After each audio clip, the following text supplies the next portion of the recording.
ഞാൻ ചില സമയത്ത് പെൺകുട്ടികളോട് സംസാരിക്കുമ്പോൾ മുന്നേ ഒരു സെഷൻ എടുത്തപ്പോൾ ഒരു പെൺകുട്ടി ആ ക്ലാസ്സിൽ വെച്ച് ചോദിച്ചതാണ്, ചേച്ചി I don't want to work, എനിക്ക് ജോലി ചെയ്യണ്ട, എനിക്ക് കുട്ടികളെ നോക്കി വീട്ടിലിരിക്കാനാണ് ഇഷ്ടം, അതാണ് എൻ്റെ പ്രിഫറൻസ് എന്നുണ്ടെങ്കിൽ നിങ്ങൾക്ക് എന്തിനാണ് അതിനെ ജഡ്ജ് ചെയ്യാനുള്ള അവകാശമുണ്ടോ? അങ്ങനെ നമുക്ക് ജഡ്ജ് ചെയ്യേണ്ട ആവശ്യമുണ്ടോ? ആ കുട്ടിക്ക് അതാണ് അവളുടെ ചോയ്സ്.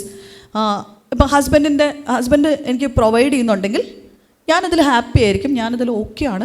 പിന്നെ എന്തിനാണ് എല്ലാവരും അപ്പം ജോലി ചെയ്യണം എന്ന് പറയുന്നത് പോലെ തന്നെ ജോലി ചെയ്യാതിരിക്കാനുള്ള റൈറ്റും കൂടെ ഒരാൾക്ക് വേണ്ടേ എന്ന് ചോദിച്ചു. അപ്പോൾ ഒരു സെക്കൻഡ് ഞാൻ സ്റ്റക്കായി.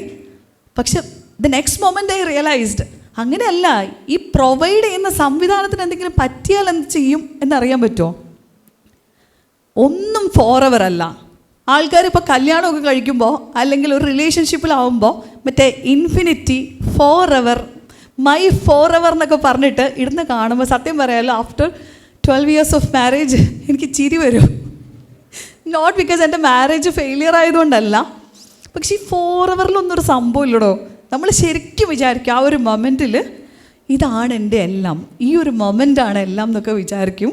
പക്ഷേ ഇത് കഴിഞ്ഞിട്ട് നമ്മുടെ ലൈഫിൻ്റെ ഹാർഡ് ഹിറ്റിംഗ് റിയാലിറ്റിയിൽ ഇറങ്ങി നിൽക്കുമ്പോഴാണ് മനസ്സിലാകുന്നത് വിശപ്പിനെ റീപ്ലേസ് ചെയ്യാൻ ഫുഡും പൈസയ്ക്ക് പൈസയും തന്നെ വേണം എന്ന് നമ്മൾ മനസ്സിലാക്കുന്ന ചില മൊമെൻറ്റ്സ് ഉണ്ട്. ആൻഡ് എസ്പെഷ്യലി എനിക്ക് പലപ്പോഴും സാമ്പത്തികമായിട്ട് എൻ്റെ പേരൻസിനെ സപ്പോർട്ട് ചെയ്യേണ്ട സിറ്റുവേഷൻ വരാറുണ്ട്, എൻ്റെ ബ്രദറിനെ അല്ലെങ്കിൽ എൻ്റെ ഫാമിലീനെ ബാക്കപ്പ് ചെയ്യേണ്ട സിറ്റുവേഷൻസ് വരാറുണ്ട്. എന്നെ സംബന്ധിച്ചിടത്തോളം അതിനകത്ത് ഏറ്റവും പത്തറ്റിക് ആയിട്ടുള്ളൊരു അവസ്ഥയായിരിക്കും ഞാൻ എൻ്റെ ഭർത്താവിനോട് ചെന്നിട്ട് ഞാൻ നിങ്ങളെ കുട്ടികളുടെ പ്രസവിച്ച് വളർത്തുന്ന ജോലികളൊക്കെ ചെയ്യുന്നത് കൊണ്ടും ഞാൻ കുടുംബമായിട്ട് നിങ്ങളോടൊപ്പം ജീവിക്കുന്നതുകൊണ്ടും നിങ്ങൾ എൻ്റെ ഫാമിലിയും കൂടെ ടേക്ക് കെയർ ചെയ്യണമെന്ന് പറഞ്ഞ്, ശരി, ഒരു പോയിന്റിൽ ചിലപ്പോൾ നമുക്ക് ജോലിക്ക് പോകാൻ പറ്റാത്തത് ഈ റോളുകൾ നമ്മൾ ചെയ്യുന്നത് കൊണ്ടായിരിക്കാം. പക്ഷെ എന്നാൽ പോലും നമ്മുടെ ആത്മാഭിമാനം സമ്മതിക്കില്ല. എനിക്ക് എപ്പോഴും തോന്നാറുണ്ട് പെൺകുട്ടികൾക്ക് എപ്പോഴും ഒരു ഏർണിംഗ് ഉണ്ടാവേണ്ടതിൻ്റെ ഏറ്റവും ഒരു മേജർ കാര്യം, നമുക്ക് നാളെ നമ്മുടെ പേരൻസിന് ഒരു 500 രൂപ എടുത്ത് കൊടുക്കണം എന്നുണ്ടെങ്കിൽ അത് വേറെ ആരോടും ചോദിക്കേണ്ടി വരാറില്ല. പുരുഷന്മാരെ നമ്മൾ ആരും പഠിപ്പിക്കേണ്ട കാര്യമില്ല. ഒരു 10-22 വയസ്സാകുമ്പോഴത്തേക്കും ഒരു ജോലി വേണം എന്നുള്ളത് ആരും പറഞ്ഞു കൊടുക്കേണ്ട കാര്യമില്ല. പക്ഷെ നമുക്കങ്ങനെ ഒരു ധാരണ ഉണ്ടെങ്കിൽ പോലും എപ്പോഴും ഒരു ഓപ്ഷൻ കൂടി ഉണ്ട് എന്നുള്ളൊരു തോന്നലുണ്ട് നമുക്കല്ലേ, അല്ലേ? ഒരു ഓപ്ഷൻ കൂടി ഉണ്ട്. എന്താ? കല്യാണം കഴിഞ്ഞ് ആ വഴിക്കങ്ങ് പോവുകയാണെങ്കിൽ ജോലി ഇല്ലെങ്കിലും, അത് സത്യം പറഞ്ഞാൽ പുരുഷന്മാർക്ക് ഭയങ്കര ബാധ്യതയാണ്, അവർക്ക് ഭയങ്കര പ്രഷറാണ്. പക്ഷേ ഇനി അങ്ങോട്ടേക്കുള്ള കാലത്ത് റിലേഷൻഷിപ്പുകളുടെ ഡ്യൂറേഷൻ അല്ലെങ്കിൽ സ്ട്രെങ്ത് ഒക്കെ കുറഞ്ഞുകൊണ്ടിരിക്കുന്ന ഒരു കാലത്തേക്കാണ് നമ്മൾ പോയിക്കൊണ്ടിരിക്കുന്നത്. അറിയാമല്ലോ, നമുക്ക് ഒരു റീൽസിൽ നിന്ന് അടുത്ത റീൽസിലേക്ക് ചാടാൻ നമുക്ക് 90 മിനിറ്റ് പോലും നമ്മുടെ അറ്റൻഷൻ നിൽക്കില്ല. അത് കഴിയണതിന് മുമ്പ് നമ്മൾ മാറും.